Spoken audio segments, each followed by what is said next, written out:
Welcome back to another technical deep dive here in the debug zone. Today we're tackling a big question and breaking it down with insights from other users. Hopefully this clears up some misconceptions and helps you get the answer you need. So buckle up, stay a little curious, and let's jump right in.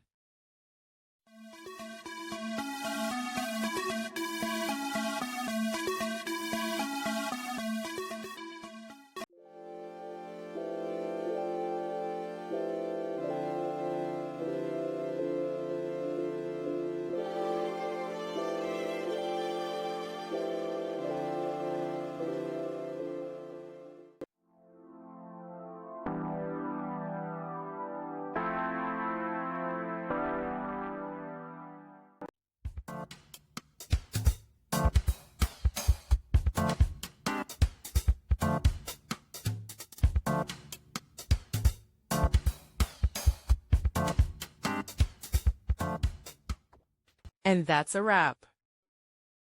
I hope you found the answer you were looking for. If you did, take a second to hit that subscribe button. It really helps out. And let me know in the comments which solution worked best for you. See you next time in the debug zone.